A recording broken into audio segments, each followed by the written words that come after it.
Another week and yet another slate where we have to figure out what the hell we're going to do with Yusei Kikuchi. You're watching The Perfect Lineup, where Josh Engleman and myself, Dave Loughran, look to build the most beautiful lineup. More importantly, take down a tournament. It's coming. We still got time. I'll give two pitchers. He'll give a stack, and he'll run the single lineup sims. Let them do the rest of the work. And if you would like to do minimal work in order to get yourself a free week of MLB sims, you know the drill, baby. Just leave a comment down below. Let us know who you think is going to be the highest scoring stack tonight. And if you get it right, guess what? A week of the sims may be coming your way. If you're the only one to guess it, you've got it. Anyway, hit that thumbs up, subscribe to the channel. It's free to do, goes a long way. If you appreciate that content, we appreciate you for doing so. And let's get into it. I went back and forth at SP1 today for a couple of reasons, but I think I'm going to have to say that Max Fried is our SP1 tonight. He's a little more expensive than Tyler Glasnow, slightly lower K prop, but a higher outs prop. Fantastic matchup that we've exploited all year long.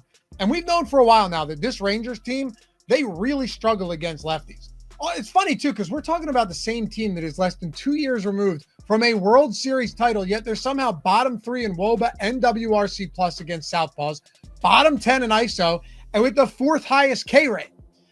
Fried owns, by the way, a 291 x WOBA against opposite-handed bats. Very good. 114 x ISO. So this matchup shouldn't be a problem. And the Rangers are tied for every other team, tied on the slate for the lowest total at 3.7. Fried admittedly does not have the highest K rate, especially for a guy at this price, lower than Tyler Glasnow's. He's only sitting at 23% on the year, but he makes up for all of that with an elite ability to keep runners off the base paths, and he can work really deep into games. So lock it in. Max Fried is our SP1. Friday was truly ridiculous, and you needed to get the Colorado Rockies, who put up a football-style score on Friday, to be able to win.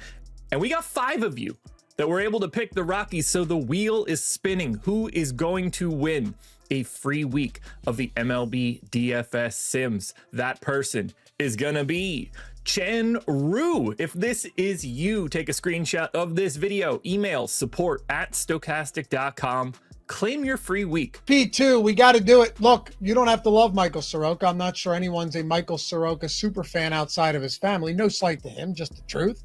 But you can't argue against 7K being too cheap for this guy tonight against the Reds. You got winds blowing in from center at 8 miles per hour, so we don't have to worry about it being hitter friendly. And the Reds have a 3.7 team total against a 7K pitcher. The same total that the Cardinals have against Glasnow, that the Rangers have against Max Fried. And you know what? For DFS purposes, Soroka hasn't been that bad this year either. Yeah, he gets rocked from time to time. He's not exactly the definition of consistency, but a 25% K rate, 406 xFIP, it's good enough for me at this price point. And the Reds are a below average team in almost every relevant metric against righties, and the odds reinforce that tonight. Of course, if you're looking to go elsewhere, Yusei Kikuchi, always on the mound when we seem to talk about this and do this video. It feels like every single day, and his price continues to drop.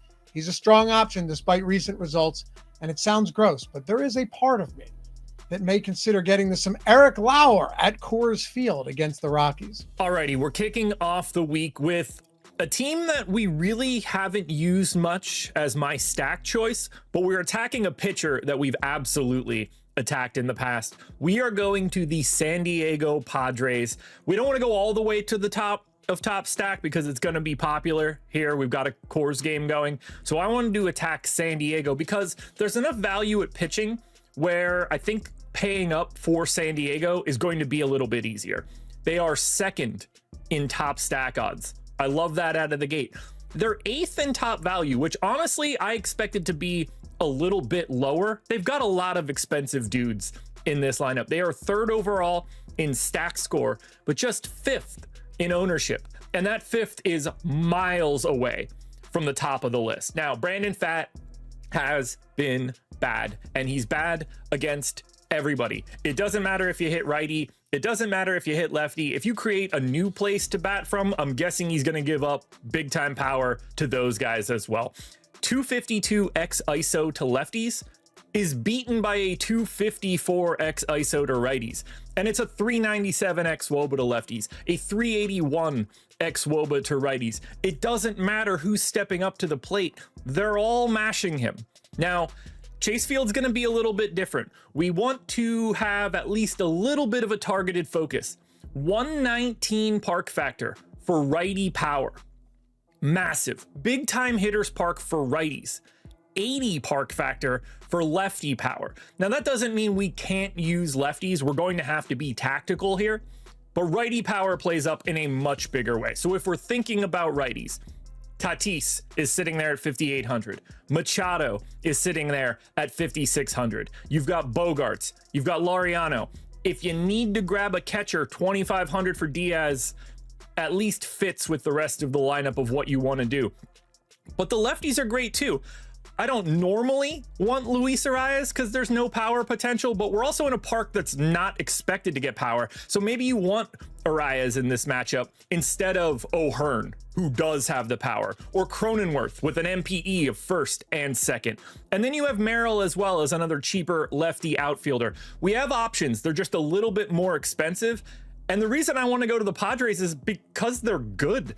Second in WRC plus on the season, their active roster against righties. They're 9th on the road. Both of those are great. Now, they don't show as much power. They're 21st in ISO against righties, 21st in ISO on the road, but they don't get to face Brandon Pfaadt every time. And I think that is the key marker for what we have here. Brandon Pfaadt stinks. Go Padres. And now it's time to build out the lineup using the single lineup simulator at Stokastic.com. Max Fried is in. Michael Soroka is in. The 5 Padres that I'm going with. I am taking Ryan Loughran. We've got Machado, Bogarts, Tatis, and Laureano. We need a catcher, a second baseman, and an outfielder. We have $3,100 per position to spend. Not a ton, but it's not like we got a punt on everything. I think we'll be able to find some value here, and we're going to do that by clicking complete this lineup. And I am very happy with the way that this got filled out. We get a one-off Alejandro Kirk. He's a very heavily owned catcher, but our stack is so low owned that we can afford to take on the ownership and the best option here. We also get a 2-man stack of Bryce Turang and Brandon Lockridge. That gives us 2 Milwaukee bats. That's the best stack overall on today's slate, the highest likelihood of success. So having a little piece of that is helping as well. That spends all of the salary. Now we need to click run lineup simulation to find out how well does this lineup actually grade out. And we're in the green. 23% sim ROI, a 0.2% chance to win, 1.8% chance of a top 10% lineup, and a 30% cash rate. Now you could probably save a little bit more money on that San Diego stack. You could even double punt at pitcher and really pay up for the rest of your bats. Do all of that in a single lineup sim, but maybe just take this one because it looks like the perfect lineup.